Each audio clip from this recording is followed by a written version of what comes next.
being a same-sex attracted person,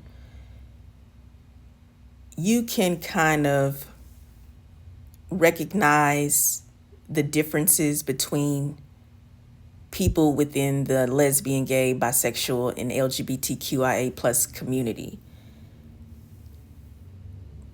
for a number of reasons. But for example, if you are lesbian, you are a female homosexual. If you are a male, you're considered a gay male.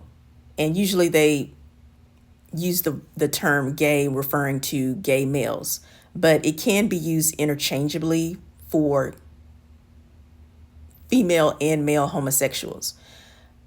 However, to keep it simple, I'll just refer to lesbian and gay meaning for gay males.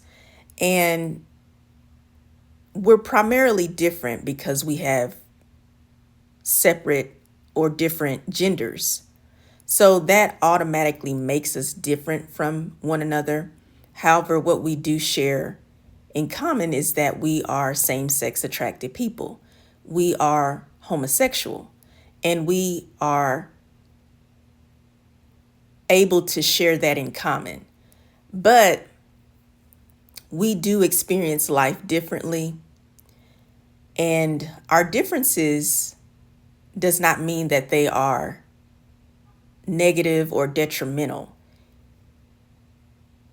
They just mean that we have a different perspective and different experiences as same-sex attracted people, primarily because of our gender or sex, and also because we are homosexual in a heteronormative society. But what I've noticed, and maybe you've noticed this as well, that there are situations where there's a separation between lesbians and gays. And why is that separation taking place? Well, you might say, well, because women usually hang around women and men usually hang around men. Well, that could be a factor. But what I have noticed in the lesbian gay community is that we don't always hang around each other. And we don't always know what we experience day to day in life because we live our own lives, in most cases, separately. And I know this because I identify as a lesbian, and I have had friendships with gay men, but it has been more common for me to have friendships with lesbian women or women who are same-sex attracted. And you can be bisexual or pansexual, for example. But I noticed that gay men primarily associated with heterosexual women. And that's what I mean by there was always this separation between lesbians and gays, meaning gay men. And I pondered, why is it this way? Why does it seem that lesbians and gays don't really hang around, or they don't always form the closest relationships, friendships together? And this was just me living my everyday life. Even before I became a professional certified lesbian life coach, I noticed this. However, I will say, being in business, I have more access to different people, and also being on social media, people will reach out to me like through direct message. I've also had interviews since I am a certified life coach and author and entrepreneur. When I've been in interviews, it's allowed an opportunity for me to be asked questions about my experience as a life coach, coaching lesbian, gay, bisexual, and LGBTQIA plus people. And that opened up discussion, which I think is very valuable and important and needed within our LGBTQIA plus community. But even in addition to that, on social media, for example, when my interviews were posted on social media, other people were able to comment and ask questions under the interview. For example, if there was an interview that was posted on YouTube, people would ask questions or leave comments. And this really allowed me to see that there is this huge divide between lesbian and gays. And when I say the divide, it goes even deeper than we're not hanging around each other. We don't even know what goes on in our day-to-day lives together, meaning lesbians don't really know everything that gay men experience, whether good or bad, and vice versa. Gay men don't know what lesbians experience, whether good or bad. It was actually a lot of gay men who expressed feelings of disappointment, or they felt kind of negative towards lesbians. And I learned this through interacting with gay men, but also through social media and being a business owner, being on different platforms and having the opportunity to be interviewed, just hearing from different gay men. And they would make statements such as they felt like life was easier for lesbians than it was for gay men. And they felt kind of offended about it. They felt neglected. And it was also expressions from gay men saying that they felt like life was easier for lesbians than gay men because lesbians could be more accepted in society and express their feelings and emotions with the same sex, as opposed to gay men. They were more discriminated against. And I remember a comment by a gay man, and he stated that he felt like lesbians never stood up or spoke up for gay men regarding LGBTQIA plus issues or awareness. They felt like gay men were always being attacked and they did not have the support of lesbians. And, I would listen to the different views, and whether this was coming in through social media or whether they received life coaching or just from personal experiences with gay men. And it was very informative because you really don't know how a person feels unless they communicate their feelings and thoughts to you. And as a life coach, I have that opportunity to gain the information that many people don't have access to or who are not privy to for whatever reason. And so upon further research and just learning more about a gay man's view of lesbians,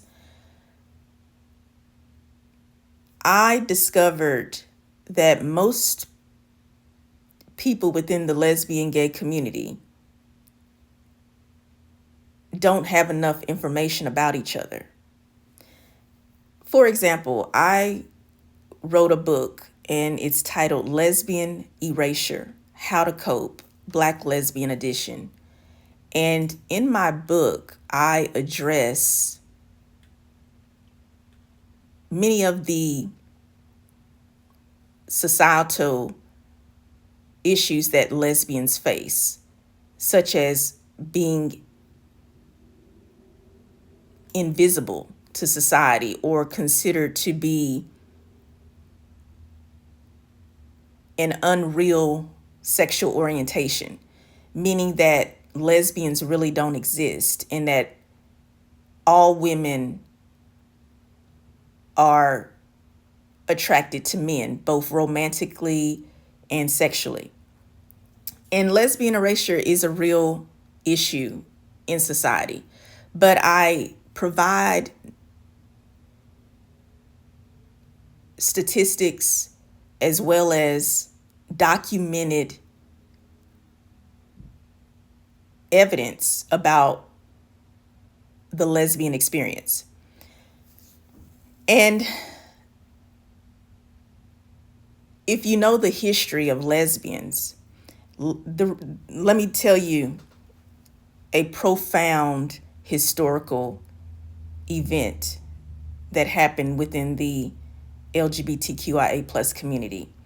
It was during the AIDS era, the pandemic, however you like to review it or refer to it as being. But when many of the gay men were being stigmatized as carriers of the HIV/AIDS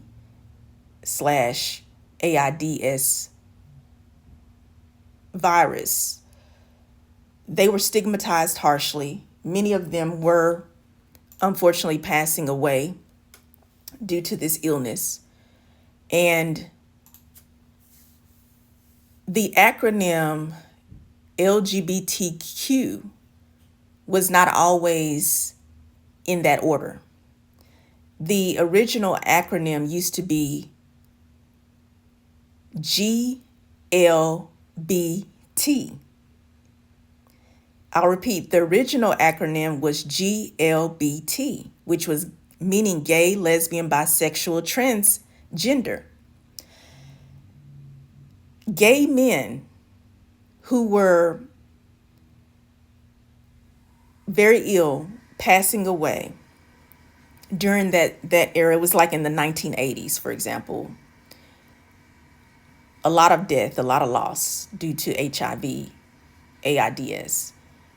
There were so many gay men who said that their families turned their back on them, their church community turned their back on them, even their male partners turned their backs on them when they were very ill. But they said who was always beside them, by their bedside, who was always supportive of them, giving them hope while they suffered from this terrible illness, was the lesbian community. And gay men said, I was able to survive the harsh discrimination that I faced by people who I thought loved me, while enduring the pain and suffering of having this disease, only because there was a lesbian woman who was there by my side.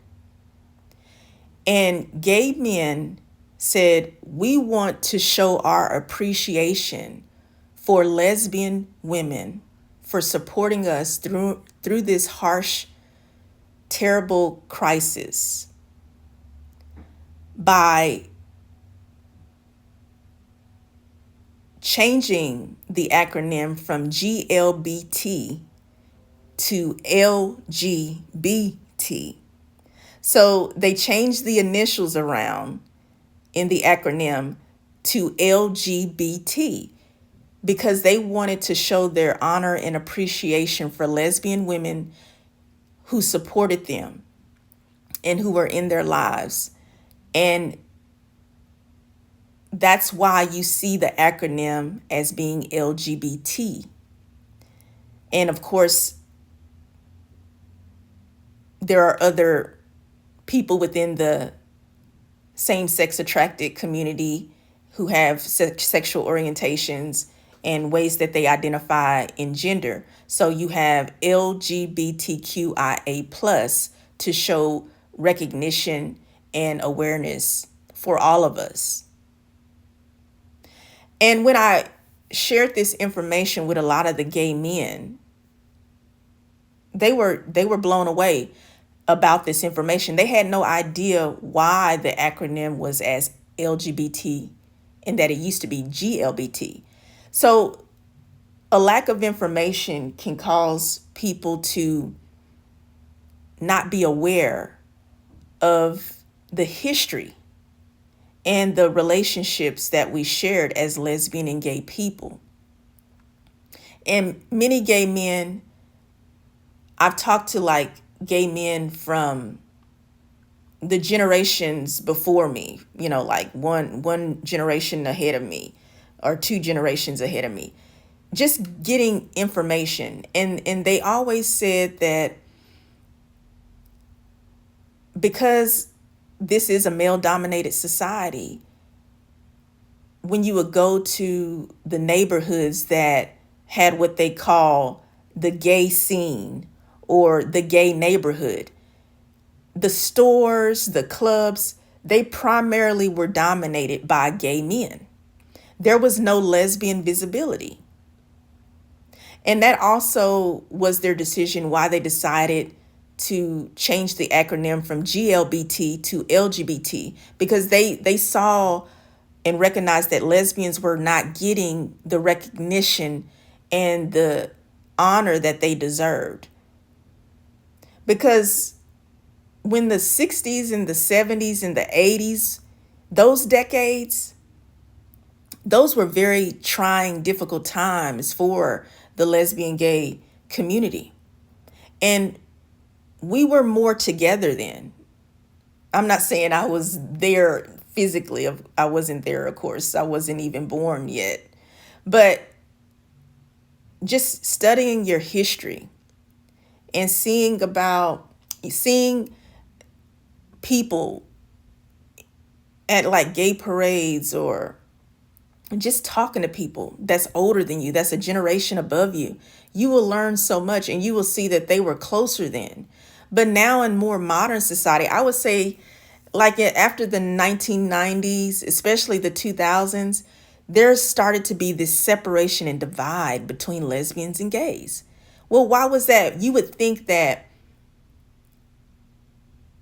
the more modern times would allow us to be closer together and know more about each other.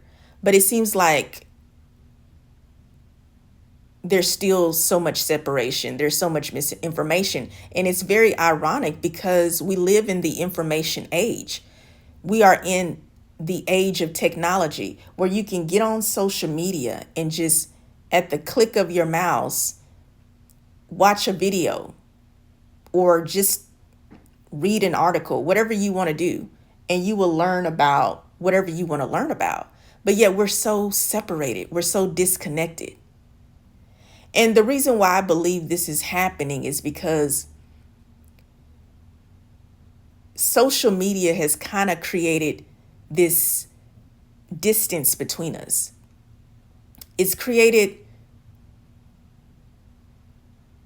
an environment where we're no longer meeting in person. We're no longer talking on the telephone. They don't even want to talk on the phone anymore. All they want to do is send a text message or scroll social media, look at their favorite social media accounts and look at people's pictures and reels and videos. And that's all they do all day long. But we're disconnected because nobody's really talking to anyone. There's no communication. Just think about it. In the 60s, 70s, and the 80s, there was no cell phones. There was no